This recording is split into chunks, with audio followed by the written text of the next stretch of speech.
Salam Rahayu.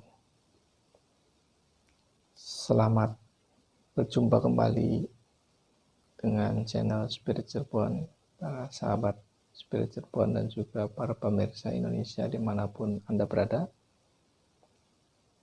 Kali ini kita akan mengulas tentang kedua tokoh nasional, kedua tokoh yang menjadi pergunjingan oleh banyak kalangan. Kedua tokoh ini merupakan tokoh yang menjadi polemik yang cukup menyita perhatian banyak orang di Indonesia, baik itu berlatar belakang agama, Islam atau yang lain. Tapi ini menjadi polemik yang cukup meluas. Pertama adalah Jenderal Dudung, seorang jenderal yang sangat melejit dalam karirnya itu, yang dimulai ketika menjabat sebagai Pangdam Jaya. Pak Dudung ini merupakan tokoh yang cukup memiliki ide untuk menurunkan tensi politik sebetulnya. Hanya saja pada saat itu menjadi kontroversial karena menurunkan baliho. Apakah ini menjadi ranah TNI atau menjadi ranah Satpol PP, tapi nyatanya tidak ada yang bertindak ketika kasus-kasus baliho yang membuat di sebagian kalangan itu cukup menjadi menaikkan tensi politik, karena tulisan-tulisan yang ada di baliho itu juga cukup membuat orang memiliki keterkaitan emosi tertentu.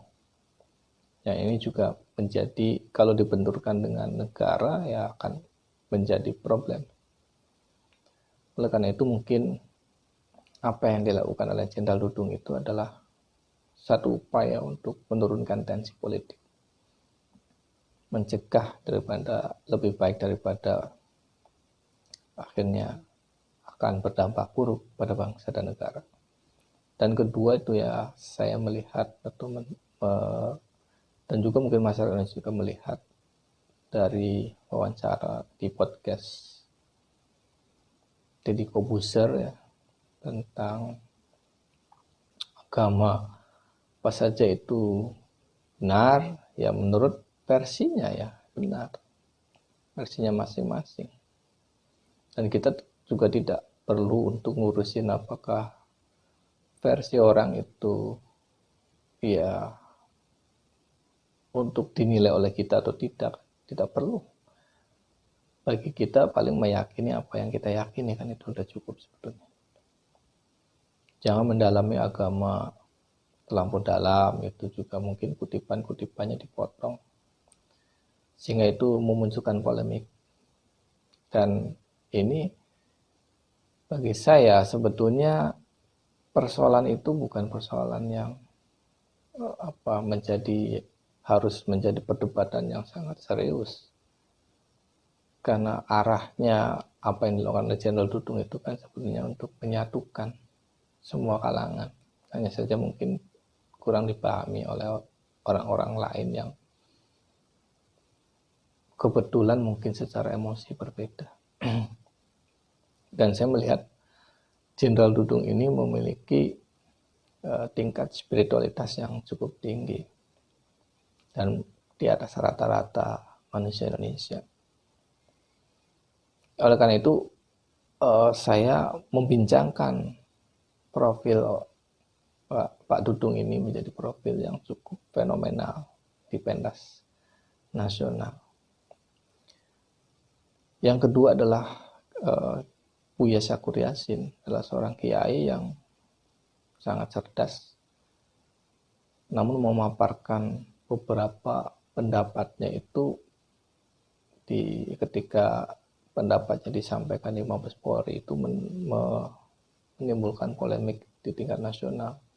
Bahkan ada beberapa kalangan yang menyatakan bahwa Buya Syakur itu sudah kafir atau sudah keluar Islam dan sebagainya. Hujatan bertubi-tubi terhadap Buya Syakur Yassin dan mengkritisi banyak hal tentang apa yang diceramahkan oleh Buya Syakur Yassin. Pada saat itu memang Buya Syakur Yassin itu memaparkan tentang agama Islam itu tidak sempurna dan tidak akan sempurna. Ya memang kalau kita telaah kajiannya itu pada kita katakanlah yang agama Islam ya kita agama Islam yang kita pahami itu ya mungkin yang kita lakukan katakanlah seperti itu ya belum sempurna karena kitanya juga harus selalu menyempurnakan perilaku kita. Dalam pengertian itulah mungkin ajaran Islam itu belum sempurna. Bagi Nabi ya sempurna, Nabi sudah menunaikannya kan seperti itu. Dan sebetulnya Buya juga sudah menjelaskan itu lebih detail. Hanya saja mungkin ide-ide ya dinamis Buya Syakur Yassin ini menjadi ide yang memantik kalangan tertentu yang berseberangan. Itu persoalannya kan itu. Ini juga yang bisa meruntuhkan tujuan-tujuan politik tertentu yang dijadikan satu komoditi oleh kelompok lain. Ini yang memantik mengapa beberapa kalangan juga menghujat Buya. Tapi kalau kita mau jujur, kurangnya apa sih Buya itu? Beliau adalah kiai cerdas, kiai yang dari kecil sampai sekarang itu mendalami ajaran atau konsep-konsep Islam yang sangat matang. Menurut saya sangat matang. Karena Buya mengajarkan dalam kajian-kajiannya yang saya karena ada banyak sekali perdebatan tentang Buya Syakur, akhirnya saya lihat di video-video YouTube-nya. Buya Syakur itu lebih banyak berceramah tentang hikmah dan tidak banyak kiai yang berceramah tentang hikmah seperti Buya Syakur Yassin. Dan apa yang dikupas oleh Buya Syakur Yassin di beberapa kitab-kitab Islam, literatur Islam, itu hampir semuanya kitab hikmah. Kitab yang menenteramkan hati seseorang. Kitab yang menjadi satu panduan orang untuk berakhlakul karimah. Dalam perspektif Islam memang seperti itu. Nah di sini orang memandangnya beberapa potongan ucapan Buya Syakur menjadi komoditas politik, ya menjadi repot di situ. Kita kalau perspektifnya politik, perspektifnya wah kebetulan ada beberapa kata yang mungkin tidak disetujui, dianggap oleh kita adalah kata-kata yang mungkin kurang tepat dan sebagainya. Tetapi secara substantif Buya itu sudah memaparkannya dengan sangat jelas. Buya Syakur itu 20 tahun di luar negeri belajar tentang Islam. Sebelumnya juga di pesantren-pesantren Islam. Beliau adalah salah satu dari 3 tokoh yang dianggap oleh Gus Dur adalah tokoh paling cerdas di Indonesia. Satu itu Nurcholish Madjid, kedua itu Huraiz Shihab, dan ketiga itu Buya Syakur. Jadi kemapanan pemahaman keislamannya Buya itu cukup mumpuni, dan itulah yang diharapkan oleh kita sebetulnya. Jadi saya terlihat sangat jelas ketika saya membaca atau mendengar video atau melihat video-videonya Buya Syakur itu. Ajaran Islam yang dikeluarkan atau diajarkan oleh Buya Syakur Yasin itu outputnya itu adalah kedamaian. Islam yang teduh, Islam yang damai, Islam yang tidak kemudian haus tentang politik dan sebagainya. Itu yang diharapkan, karena Islam Buya Syakur Yasin ini yang dijelaskan oleh Buya Syakur Yasin, maksud saya, yang bisa juga yang menjadi penafsiran Buya Syakur Yasin, karena kita kan mewarisi satu berpendapat tentang sebuah ajaran, itu kan penafsiran kita adalah ajaran-ajaran yang teduh. Apa yang diajarkan Buya Syakur ini adalah ajaran-ajaran yang teduh. Kurang apa kapasitas intelektual Buya Syakur kalau orang lain berbicara seenaknya, menghujat Buya. Saya tidak mengkultuskan Buya Syakur ya. Dari sisi spiritualitas mungkin cara saya mungkin berbeda dengan Buya Syakur. Tapi apa yang diungkapkan Buya Syakur Yasin itu adalah hal-hal yang benar, yang baik. Bagaimana Islam diajarkan adalah untuk menertibkan akhlak. Hasil outputnya itu. Dan pendukungnya juga sangat banyak. Banyak orang yang menghujat tapi banyak yang mendukung. Bahkan menurut saya lebih banyak yang mendukung. Karena dukungan pada Buya Syakur itu bukan hanya dari kelompok Islam saja, tapi dari kelompok non-Muslim juga banyak yang mendukung. Teman-teman saya yang non-Muslim itu sangat hormat sama Buya Syakur. Jadi sebenarnya dari kalangan manapun juga kalau orangnya itu baik, itu akan didukung oleh orangnya satu frekuensi. Nah, itulah ya, dua tokoh yang menjadi fenomena ya di Indonesia. Namun sebenarnya saya ingin menjelaskan satu perspektif. Mengapa kok tokoh ini dihujat, dihantam, tapi kok tidak jatuh? Bayangkan kalau tokoh lain mungkin cepat jatuh ya.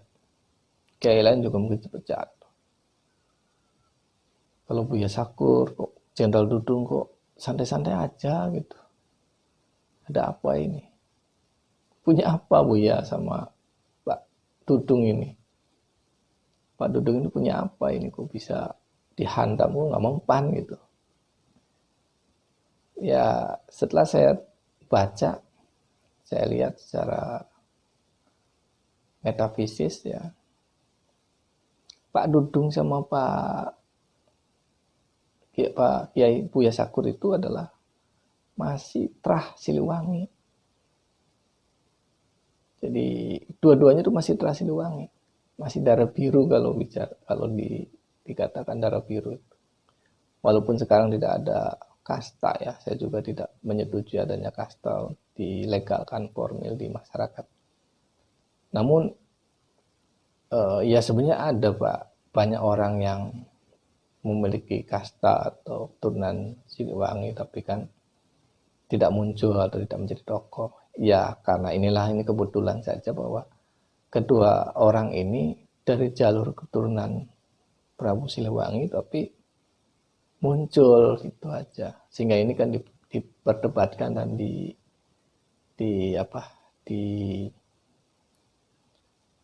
dibicarakan oleh banyak kalangan. Betul. Lalu apa sih maknanya? Jadi dari titah-titah Siliwangi kita juga bisa melihat bahwa suatu saat akan muncul dari anak keturunannya itu yang akan menjadi pemimpin. Pemimpin itu tidak harus jadi presiden. Pemimpin itu bisa jadi ketua RT juga memimpin, tapi kan jadi baik di situ. Memimpin pada bidangnya masing-masing lah. Tuh, yang paling penting itu. Nah, apabila dari keturunan Siliwangi ini muncul dan memimpin, maka akan diikuti oleh rakyatnya, pengikutnya dari keturunan Siliwangi juga. Jadi kalau ada orang yang mau dari mana, dari daerah mana yang mau menggeruduk Buya Sakur, ya mungkin akan dibela oleh Turunan Siliwangi. Entah itu satu pemikiran atau tidak satu pemikiran. Lihat aja. Saya begitu melihat satu suara yang Pak Buya Sakur sama mimik dan juga wajahnya, itu langsung satu spektrum. Jadi satu apa ya namanya itu. Jadi kayak kita udah kenal lama, itu aja. Udah lama kenal. Atau menyenangkan seperti itu. Rasanya menyenangkan. Nah, itu yang ya sulit untuk dijelaskan, karena fenomena seperti ini mungkin juga dialami oleh Anda semua. Fenomena seperti ini bisa terjadi pada setiap orang. Oh, ada orang yang kebetulan baru ketemu tapi kok rasanya ngeselin gitu kan, ada. Nah, ini berbeda, itu aja. Jadi jalur Trah ini kebetulan juga memang dua-duanya itu adalah orang Cirebon aslinya, orang tuanya ya. Baik Pak Dudung maupun Buya Sakur itu orang Cirebon. Masih Trah, kalau masih keturunan keberapa dari Sunan Gunung Jati, kalau Buya Sakur sama lah Pak Dudung juga. Tapi dari jalur Maku Cirebon ini juga ada. Jadi pemilik sah Cirebon itu kan sebetulnya aslinya itu Pangeran Cakrabuana, dan itu adalah anak dari Prabu Siliwangi. Nah, dari situ bisa dirunut tuh arahnya kemana, sehingga ya begitu handamannya banyak tuh, betapa banyaknya handamannya tetap kokoh. Namun juga bukan berarti ketika misalnya ada orang menyanjung-nyanjung Pak Buya Sakur atau Pak Dudung, saya yakin kedua orang itu tidak akan merasa sombong. Dia juga akan tahu bagaimana mengendalikan diri. Dan itu dimiliki oleh mereka berdua. Kemampuan-kemampuan itu sudah ada. Jadi ada sisi mistik yang mungkin tidak bisa dijelaskan ke publik. Mengapa Pak Dudung dan Pak Buya Sakur itu memiliki kekuatan walaupun dihantam banyak kalangan. Dia adalah tokoh-tokoh yang memang dari garis leluhur. Dan saya yakin kedua tokoh ini sangat paham terhadap tradisi spiritual di Cirebon. Di Cirebon itu Kesultanan Cirebon, Kesultanan Islam yang dibangun, mungkin satu-satunya di Nusantara. Sultan yang mengatasnamakan Islam tetapi tidak menggunakan dasar syari Islam. Hukumnya masih hukum kerajaannya, masih hukum adat. Dan pengembangan Islam di Cirebon itu adalah pengembangannya ma'rifat, bukan fikih. Jadi Padepokan Amparan Jati yang diketuai oleh Syekh Nurjati adalah padepokan yang menggembleng kebatinan. Dan itu sampai tahun 80-an ya. Yang terakhir itu Bapak Haji Qasim, pemimpin spiritual di Gunung Jati. Ya, sekarang beliau sudah meninggal. Penggantinya memang susah. Ya, ke situ orang tuh belajar agama Islam itu bukan buku yang diajarkan, tetapi latihan puasa 10 hari, 1 bulan. Setelah itu selesai, lulus, dianggap lulus, pulang. Ya ke situ lagi ya kalau perlu, kalau nggak perlu ya nggak ke situ. Sama tokoh spiritualnya. Dan tidak minta apa-apa. Tokoh spiritualnya tidak minta apa-apa. Misalnya udah kaya suruh mantu, enggak. Nggak pernah diminta uang. Nah, itu yang melanggengkan.